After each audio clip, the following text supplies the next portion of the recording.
Week 3 continues this weekend with a battle of undefeateds in Dallas. Falcons versus Cowboys. It'll be Matt Ryan and Brandon Weeden under center in this one. ATL is favored by 1. The Cowboys are underdogs. Stephen A., are you still rolling with them? Rolling with who? The Cowboys. Oh, please. Wait a minute. When has he ever rolled with the Cowboys? Listen, I expect the Falcons to win this game.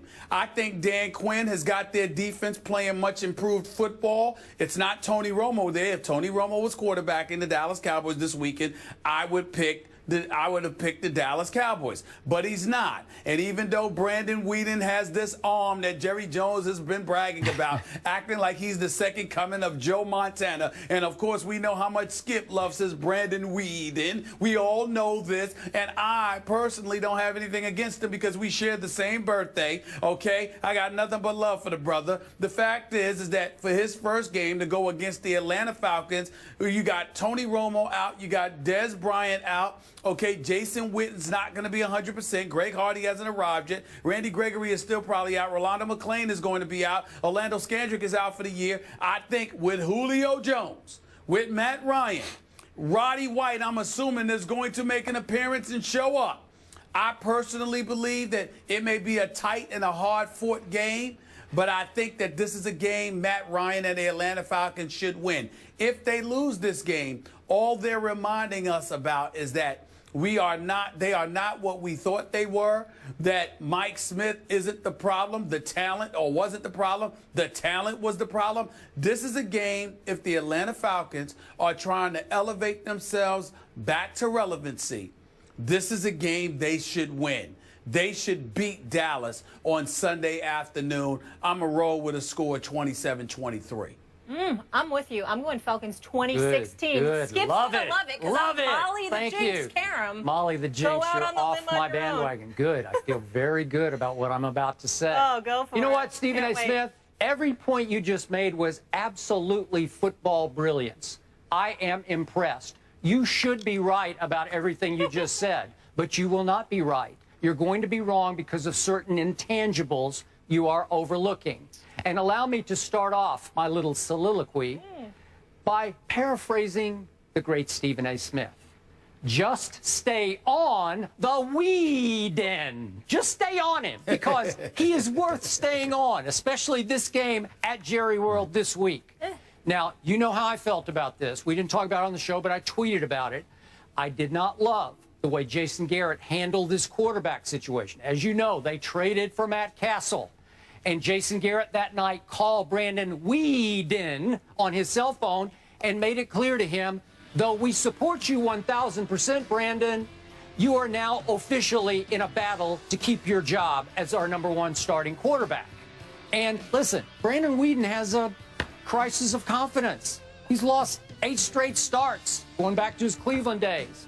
He stunk it up at Jerry World in his 1 start last year. Remember that? Todd Bowles' defense, then when he was the Arizona coordinator, came in and just did a number on poor Brandon Weeden, and I was off the Weeden the next day. I still like him. And the reason I like this football team this week is, do not forget this. I still have the best offensive line in all of football. And my left guard, my starting guard, Ronald Leary, should be back from a groin pull. He did not play at Philadelphia. And by the way, Brandon Weeden was pretty good down the stretch. He got the save in that game, if you will, going 7 for 7 at Philly just to close that deal in a still losable game. He's playing behind that line, and he's going to be supported by what I still think is the most underrated defense in all of football, coached by Rod Marinelli, who is doing an extraordinarily spectacular job in the shadows. I don't hear him get much credit. He is working minor miracles by the week. He's working wonders with this defense that continues to play at a high level without a lot of its stars, who reinforcements on the way. 1 more week, and they're all starting to come back. So I still like my defense, and I love my offensive line, which brings me to my conclusion for this game. Run the football down the Falcons' throats. I don't think they can take the pounding for all 4 quarters, and I don't care about no DeMarco. I don't care. No problem. Joseph Randle, run the football. Hey, Kristen Michael. We haven't talked about him, but they traded for him from Seattle. He's a big pile driver between the tackles. He will be running the football. Darren McFadden will be running the football. And then, as you like to say, the extended running game is Brandon Weeden flipping it to Randall, flipping it to McFadden, flipping it to Lil Dunbar as they escape for 6 or 8 yards. There's a way to get this done behind that line, running the football with a lot of high percentage, what you would call dink and dunk passes. I still think this defense is good enough to keep Matt Ryan and Julio in check, just in check. I'm not saying they're going to stop them, suffocate them, keep them in check enough that it's a field goal game at the end. I say Dan Bailey will win my Cowboys this football game at the buzzer.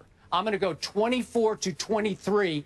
Dallas Cowboys in a huge upset against all odds, 24-23. And I want to thank Molly Backed up against for the picking wall. Atlanta, because she's really out on the limb with that pick. That's first of all, I believe in Matty Ice and Dan Quinn. Yeah, I know. He's taking shots Well, already, Stephen A. Where are you when I need you?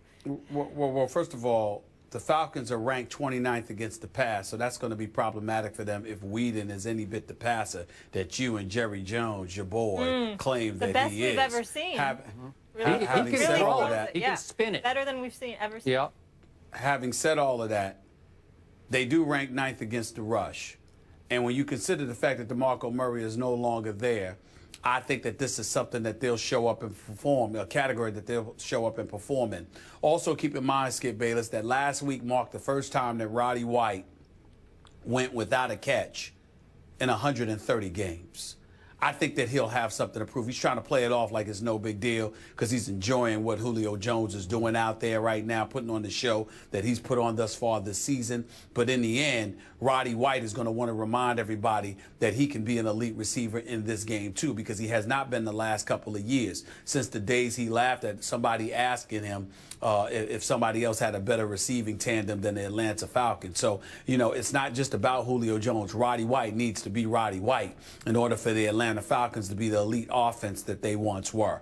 I think that you'll see him step up this weekend. At least I'm hopeful that that will happen, particularly against a Dallas Cowboys secondary that isn't fully loaded. And I think that as a result, that's something that could work in their favor as well. Okay, last quick point. You just brought up the point that the vaunted Falcons defense versus the run ranked 9th. Help me out here. They played the Philadelphia Eagles, who are struggling running the football as much as anybody in the league right now. And then you just said previously your Giants have a hard time running the ball. That was their other opponent. So 9th against the run. I'm not That's feeling true. that. That's fair. Okay. That's fair. No, but I'm saying hold on, y'all, hold on. I'm just saying that they don't have DeMarco Murray. So because they don't have DeMarco Murray, it's not like Dallas has their horses. And I'm saying that the Atlanta Falcons have the 9th-ranked rushing defense, and that's something that we should ignore because of the opponents they faced. As far as I'm concerned, the Dallas Cowboys are not the same team that they once were because they don't have the same running back that they once had last year when they were the number 2 rushing attack in all of the NFL, when they had a guy in DeMarco Murray rushing for 1,845 yards. That's not the same running team. So just like we could look at the Falcons or I'm sorry, the Giants or the Eagles, I'm looking at the Cowboys for the Falcons, and I'm saying, excuse me, it's more the same to me. All right, Stephen A. has the Falcons. Skip has the Cowboys. You mentioned DeMarco Murray. Let's get into that next game. Will the Eagles fly? They try and avoid the team's first 0-3 start since '99.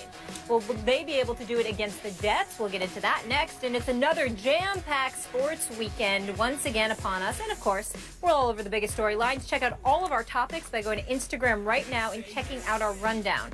If you have a strong take for Stephen A. or Skip, hit us with your best shot.